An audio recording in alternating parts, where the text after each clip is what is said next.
আকাশবাণী কলকাতা। সমীক্ষা। আজকের শিরোনাম আশঙ্কায় গঙ্গাসাগর।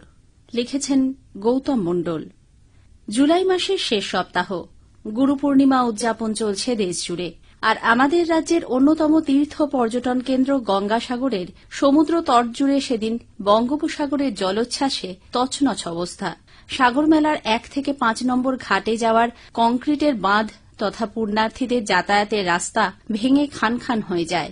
7 থেকে 8 ফুট উচ্চতার ঢেউ গিলে নেয় কংক্রিটের বাঁধের পাশে থাকা নারকেল গাছ, বিদ্যুতের অসংখ্য খুঁটি, জনস্বাস্থ্য কারিগরি দপ্তরের জলের পাইপলাইন, সমুদ্র তটে থাকা অস্থায়ী দোকানঘর। টানা 4 থেকে 5 দিন ধরে চলে পূর্ণিমার কোটালের জলোচ্ছ্বাস। প্রতিদিন একটু একটু করে সমুদ্র তট তলিয়ে গিয়ে মিশেছে সমুদ্রে। ভয়াবহ ভাঙনের জেরে তটস্থ হয়ে পড়ে পুলিশ প্রশাসন। ঘিরে দেওয়া হয় ভাঙন এলাকা। 1 থেকে 5 নম্বর স্নানঘাটে বন্ধ করে দেওয়া হয় পুণ্য স্নান। মাইকিং করে সরিয়ে দেওয়া হয় পুণ্যার্থী পর্যটকদের। 2020 সালেও সমুদ্র থেকে কপিলমুনির আশ্রমের দূরত্ব ছিল 1 কিলোমিটারের সামান্য বেশি। এবারের ভাঙনে সে দূরত্ব দাঁড়িয়েছে মাত্র 425 মিটার। কংক্রিটের বাঁধটি ধুয়ে মুছে সাফ হয়ে যাওয়ায় কপিলমুনি আশ্রম ও সমুদ্রের মাঝে এখন শুধু মাটি আর বালির তট। জলোচ্ছ্বাসের ধাক্কায় যে তট দ্রুত ভেঙে সমুদ্র গিলে খেতে পারে কপিলমুনির মন্দির।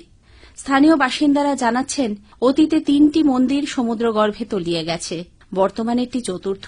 এবার কি তবে তার পালা? ভাবলেই শিউরে উঠছেন স্থানীয় বাসিন্দা, ব্যবসায়ী থেকে কপিলমুনি আশ্রমের মহারাজরা। প্রত্যেকেই উদ্বিগ্ন। সমান উদ্বিগ্ন রাজ্যের প্রশাসনিক আধিকারিকরাও। কোটালের ভয়াবহ ভাঙনের পর তড়িঘড়ি সমীক্ষা শুরু করে প্রশাসন। নদী বিশেষজ্ঞদের ডাকা হয়। উপগ্রহ থেকে ভাঙন এলাকার ছবি সংগ্রহ করা হয়। চলে জোয়ার ও ভাটার সময় সমুদ্রের জলস্তর, মাটি, বালির পরিমাপ ও পরীক্ষা। দ্রুত সাগর তটে ভাঙন রুখতে না পারলে আগামী বছরের শুরুতে সাগর মেলার আয়োজন করতে হিমশিম খেতে হবে প্রশাসনকে। কারণ লক্ষ লক্ষ পুণ্যার্থী থাকার ব্যবস্থা সহ পরিকাঠামো তৈরির মতো পর্যাপ্ত জমি পাওয়া যাবে না। ঘটে যেতে পারে বড়সড় দুর্ঘটনাও। উদ্বেগে খোদ মুখ্যমন্ত্রীও।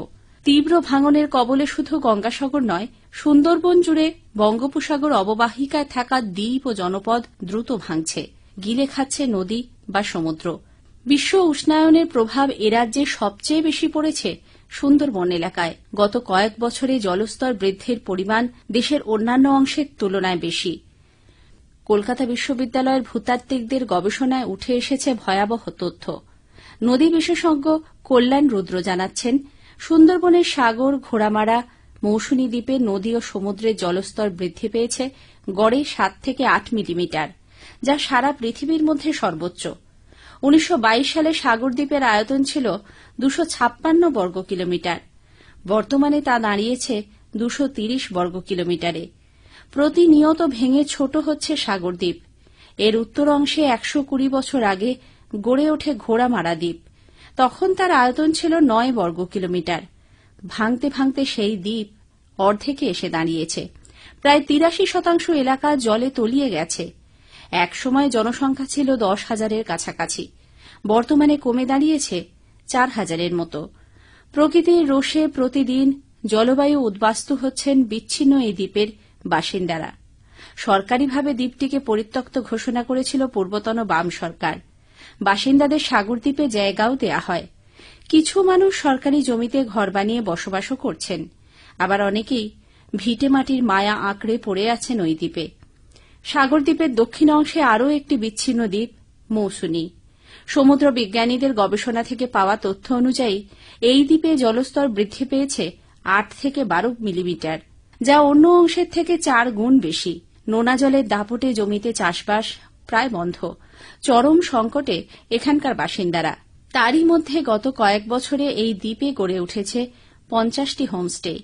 বেশ কিছু তলিয়েও গেছে, কিন্তু ঝুঁকি সত্ত্বেও ক্রমশ জনপ্রিয় হয়ে ওঠা এই প্রকৃতি পর্যটন কেন্দ্র থেকে যথাসম্ভব বাণিজ্যিক ফায়দা তুলে নিতে ব্যস্ত কেউ কেউ।